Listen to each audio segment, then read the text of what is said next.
setiap zaman iblis dia akan bekerja. Sebab iblis dia tak mati-mati ya, umurnya panjang. Jadi iblis ni jadi pekerja-pekerjanya untuk merosakkan akidah umat Islam. Jadi Allah Subhanahu wa taala dalam hadis ini kata innalillahi waliyan salihan. Sesungguhnya bagi Allah Subhanahu wa taala wali yang soleh. Maksudnya wali Allah taala yang soleh, maksudnya yang menzahirkan amalan. Dia wali ni ada ramai kan, ada wali yang tersembunyi. Maksudnya dia memang dia dengan Allah Ta'ala. Dan tak ada siapa manusia pun yang tahu dia tu wali Allah. Tapi Nabi kata kat sini, dia ialah waliyan. Wali ni hubungan rohani dengan Allah Subhanahu Wa Ta'ala. Cuma Nabi kata, dia tadi salihan. Maksud kita lihat pada dia amal soleh tadi. Dia beramal seperti mana amal manusia. Biasa dan lebih. Pergi sembahyang berjemaah, pergi apa lagi, buat segala amal soleh yang dilihat oleh manusia. Jadi dia ialah contoh ikutan. Ada wali yang bersembunyi, yang itu kita macam mana kita nak ikut dia, kita pun tak tahu kan. Kita pun nak mengambil pengajaran daripada dia, kita pun tak tahu macam mana, sebab dia menyembunyikan dirinya. Tapi dari kalangan wali Allah ni ada yang menzahirkan amalan. Sebab tu dalam ni dia kata waliyan salihan, maksudnya yang menzahirkan amalan soleh.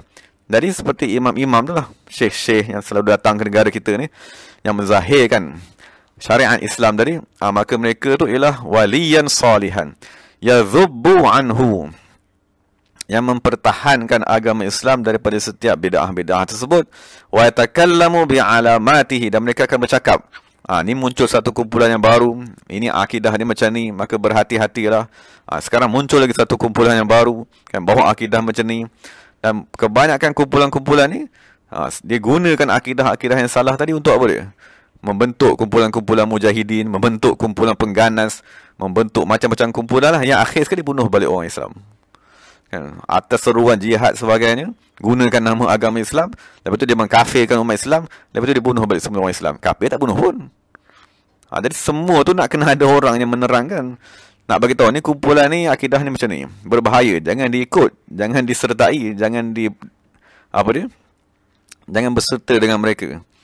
Jadi apabila Allah Ta'ala membangkitkan wali-wali Allah yang soleh untuk mempertahankan bid'ah tersebut, maka Nabi SAW kata kepada kita, faghtanimu, rebutlah huduratilkal majalisi, menghadiri majlis-majlis tersebut, majlis-majlis yang bidzab, yang mempertahankan Islam, anid du'afai, maksudnya mempertahankan ad-du'afai, orang-orang yang lemah.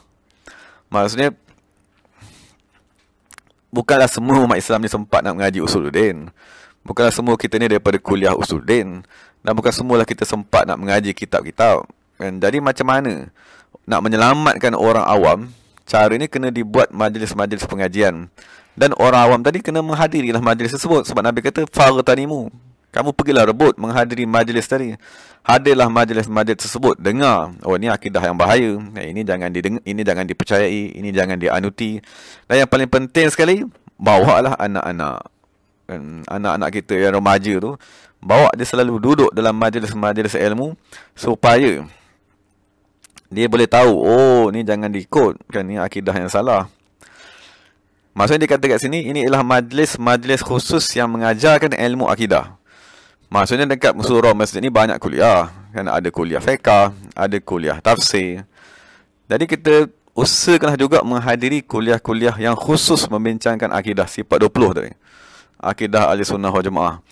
Dan kena ajarkanlah juga akidah tu kan. Maksudnya siapa yang ada ilmu kan, siapa yang dah sememangnya mahir dengan ilmu akidah tersebut, itulah ilmu pertama sekali yang wajib diajar. Maksudnya semasa saya balik daripada belajar dulu, pesan daripada guru kan, Mullah Abdullah, Mullah Rashid tu, dia kata pertama sekali kamu balik, ajarkanlah akidah tu dulu. Ajar akidah tu dulu bertahun-tahun, lepas tu kamu nak ajar benda apa selepas tu pun tak apa, supaya akidah ahli sunnah tadi dipelajari oleh manusia. Jadi itu ialah usaha secara zahir, hadir majlis-majlis ilmu.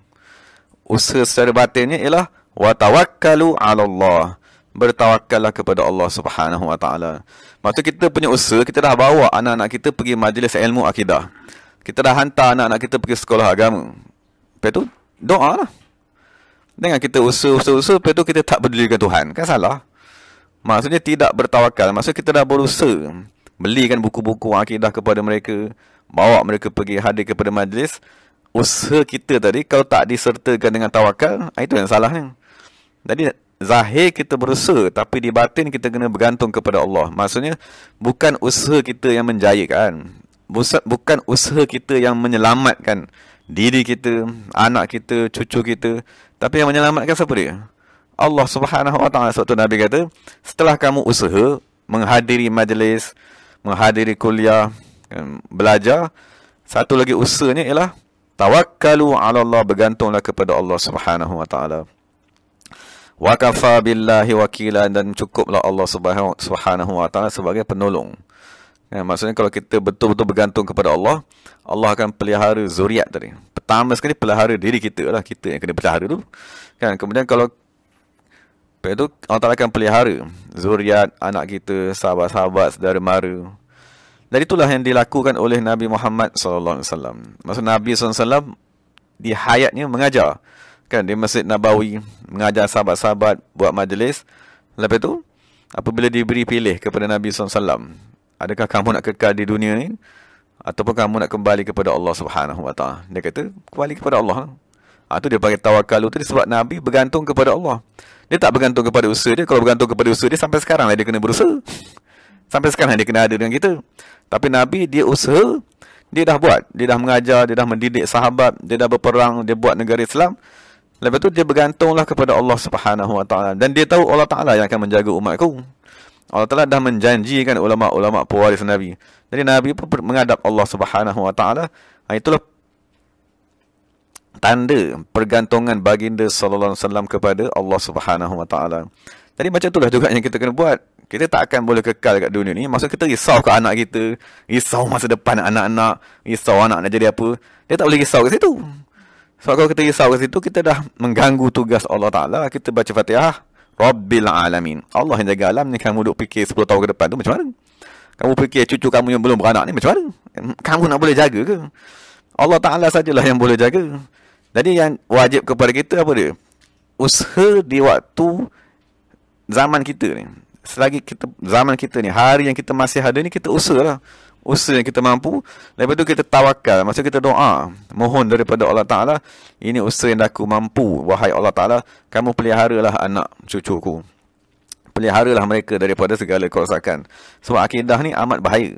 Maksud kalau dah terkeluar daripada akidah ahli sunnah wal jamaah, kerugiannya amat sangat. Kerugian, maksudnya semayang Allah Ta'ala tak terima, semua ibadat Allah Ta'ala tak terima, sebab pintu masuknya salah. Maksudnya pengenalan asas kepada Allah dan Rasul pun salah. Macam mana Allah Ta'ala nak terima?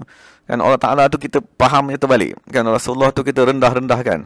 Itulah akidah yang 72 tadi. Jadi kalau dah Tuhan dengan Nabi Muhammad ni tak kenal, semayang macam mana? Apa macam mana nak baca Quran? Quran lagi tambah lagi 2-3 jilid kan. Jadi macam mana kita nak mendekatkan diri kepada Allah sekiranya akidah tadi dah dipesongkan?